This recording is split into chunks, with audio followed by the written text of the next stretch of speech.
Vamos ver aqui agora a definição de processos. Processo é um conjunto de causas que provoca um ou mais efeitos. Observa-se na próxima figura que o processo foi dividido em famílias de causas. Matéria-primas, máquinas, medidas, meio ambiente, mão de obra e método, conforme eu já falei anteriormente, que são também chamados fatores de manufatura. Para as áreas de serviço seriam os fatores de serviço. Já adiantando aqui algo muito importante, tá certo? Kaoru Ishikawa desenvolveu esse diagrama para os meios de manufatura, certo? Os meios de produção, mas que ele se adequa perfeitamente na prestação de serviço. Só é você trocar esses termos, tá certo? A mão de obra sempre vai existir, que é inerente ao ser humano. O método vai existir também na prestação de serviço, beleza? Os materiais vão acontecer também na prestação de serviço. Imagine no hospital. Quais seriam os materiais no hospital? Tudo aquilo que você utiliza no atendimento. Gases, esparadrapo, produtos para limpeza do ferimento, por exemplo, água oxigenada. Se for uma cirurgia, tem anestesia. Isso seriam os materiais. O método é como se realiza aquele atendimento. Uma fratura é diferente de um ataque cardíaco, que é diferente de uma queda, que é diferente de uma tontura, que é diferente de uma dor de cabeça. A gente ainda está vivendo o final da pandemia do coronavírus, que é diferente do atendimento de uma pessoa com coronavírus. Estão me entendendo, gente? Então, os processos variam conforme o atendimento. Eu gosto sempre de dar o exemplo também do Corpo de Bombeiros. O Corpo de Bombeiros tem várias divisões. Por exemplo, se há um desmoronamento de barreira, tem um grupo especial que ele já se especializou nesse tipo de atendimento, de desmoronamento. Agora, se é o afogamento, você tem um bombeiro que é hábil, que é expert em dirigir um jet ski, em dirigir uma lancha, um barco. Tá entendendo? Então, os processos variam. Então, evidentemente, o diagrama de causa e efeito vai mudar. A mão de obra vai ser o bombeiro, os materiais vão ser os equipamentos que ele utiliza, corda, barco, boia. Os processos variam. O meio ambiente é o quê? É o mar. No caso de uma barreira caindo, é uma barreira. No caso de uma casa caindo, qual é o meio ambiente? A casa, o entorno da casa, a vizinhança. Estão me entendendo? Eu acho que está bem claro, né? A mesma coisa na produção. Qual é o meio ambiente? O ambiente que a fábrica está, a área que a máquina está, o setor que a máquina está, ou não só para manufatura, manutenção. Qual é o ambiente? O ambiente de manutenção, as bancadas, o equipamento de manutenção. Tá entendendo? Eu acho que agora ficou bem claro, né? Uma empresa é um processo e dentro dela existem vários processos. Um processo alimenta outro. Por exemplo, no hospital, o primeiro processo é a triagem do paciente, é o atendimento. É o médico que vem atender o paciente, raramente, a não ser que seja um ataque cardíaco, ele tem muito pouco tempo para atender, então às vezes o próprio médico vem atender. Mas via de regra, o paciente passa por uma triagem. Isso não é um processo, gente? Quando você chega no hospital, triagem é um processo. Vai aferir a temperatura, a pressão, já vai entregar para o médico que está ali de plantão na emergência esses dados básicos, para o médico já ter um adiantamento de como vai atender o paciente. Uma empresa é um processo e dentro dela existem vários processos, não só processos de manufatura, como também processos de serviço. Por exemplo, vamos aqui abrir a nossa mente. Considere uma fábrica de latas. Ela é um processo que tem uma série de causas que provocam o efeito principal, o que? A lata. Mas pense comigo, essa lata pode ser feita de alumínio, pode ser feita de outro metal, você tem lata de ferro, lata de flange, lata de aço. Então houve um processo de, por exemplo, o alumínio vem numa bobina. Então teve um processo de estirar essa chapa, de cortar essa chapa no comprimento correto. Tá vendo que é um processo de desbobinamento, que é uma bobina, pensa assim, um carretel de linha. O alumínio chega daquele jeito, feito um carretel, só que é uma chapa de alumínio. Por exemplo, trabalhei em cervejaria e a fábrica que nos entregava a lata para a gente colocar a cerveja dentro passava por esse processo. Ela comprava o alumínio em bobina, na espessura correta da lata, 0,25 milímetros, 0,5 milímetros. Hoje em dia, para redução de matéria-prima, as espessuras das latas de alumínio têm sido cada vez mais reduzidas, contanto que não prejudique a robustez do material. Por exemplo, você derrubar uma lata e ela vir explodir no seu rosto, porque está muito fina, ok? Então, estou dando exemplo aqui de uma fábrica de latas. O processo de fabricação não começa com a lata pronta, começa com a chapa, desbobinamento, corte, o corte do tamanho correto, depois a alimentação da máquina com a chapa, depois o envolvimento da lata, fazendo a circunferência, depois a soldagem da lata, ou pode ser uma lata sem emenda também, ok? Ela é um processo que tem uma série de causas que provocam o efeito principal. Qual é o efeito principal? A lata. Qual o objetivo da empresa? Fabricar lata. Mas tem vários processos envolvidos. As máquinas têm temperaturas, né? As máquinas têm velocidades, as máquinas têm outras características, tempo de soldagem, temperatura de soldagem, a espessura do fio da soldagem, são os processos. As causas são os equipamentos de medição, por exemplo. Como é que eu vou medir a espessura de uma lata de 0,5 milímetros? Eu preciso de um micrômetro. Às vezes um paquímetro é até impreciso, dependendo da espessura. Uma trena ou uma régua nem se fala, tá?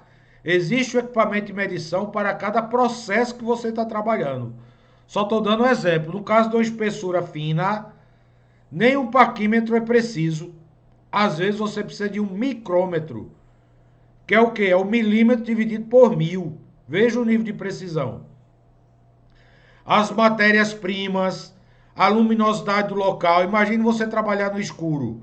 Você pode esperar um processo confiável, seguro, o operador trabalhando no escuro, além da questão da inspeção do próprio equipamento que ele está fabricando, do produto que ele está fabricando, ou do serviço que ele está prestando, existe a fadiga do ser humano porque está trabalhando no escuro. Então, o meio ambiente ele exerce uma influência séria. Isso já foi estudado por Elton Mayon, lá no período das relações humanas do trabalho, há muito tempo atrás, na década de 60.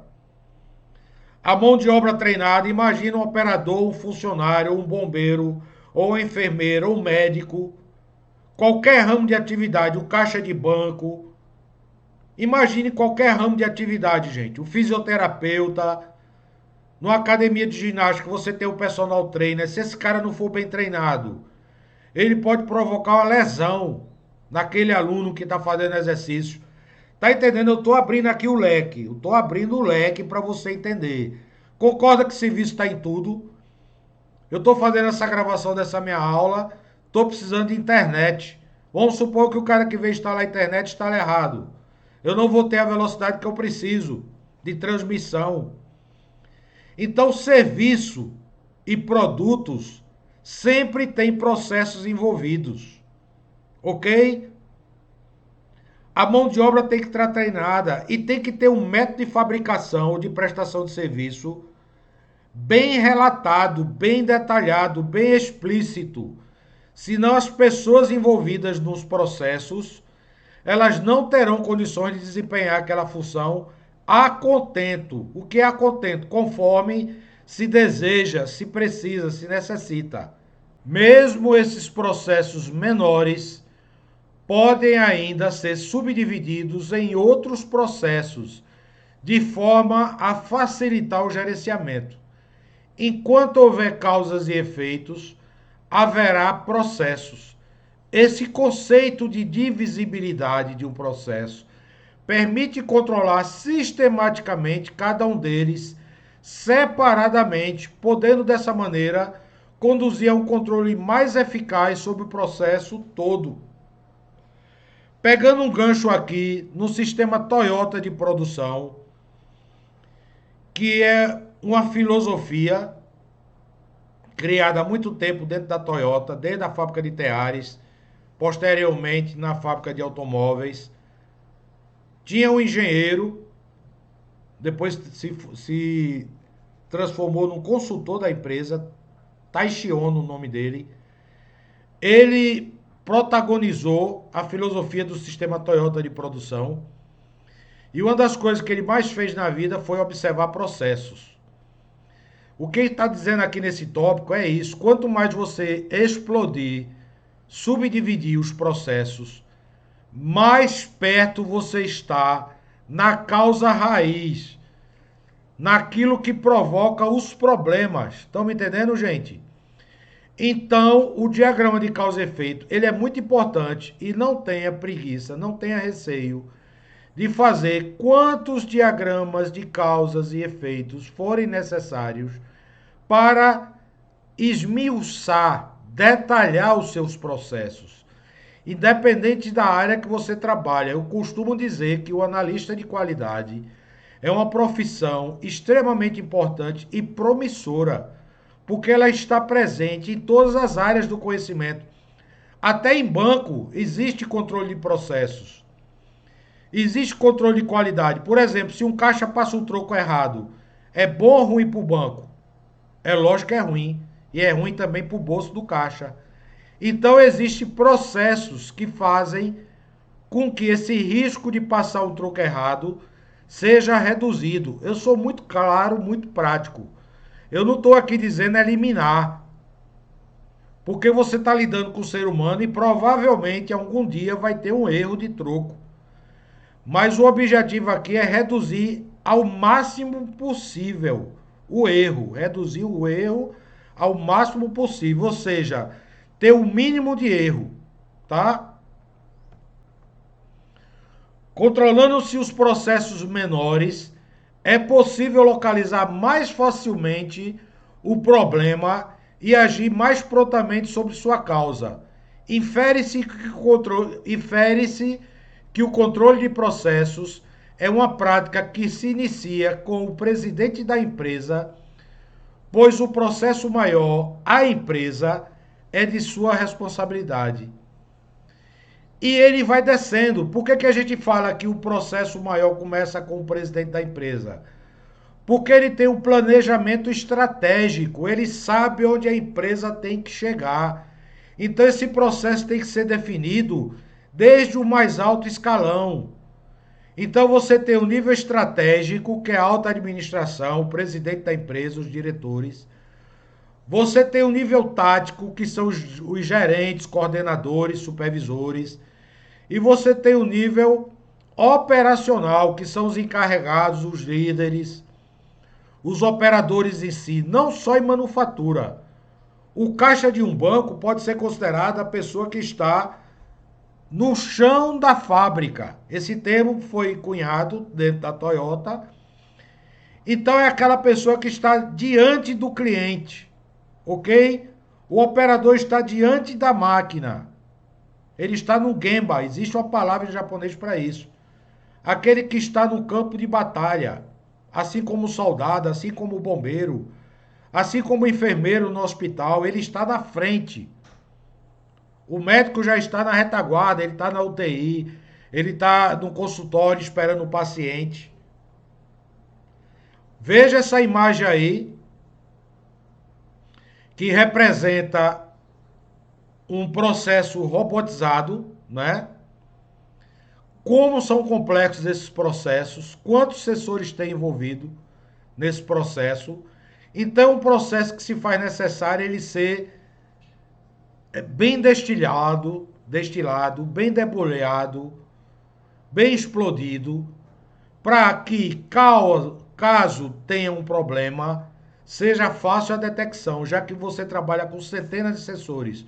Por isso que você tem aí o operador com o tablet na mão, na verdade ele está monitorando o processo, Se você observar direitinho aí, esse tablet está o mapa mundi.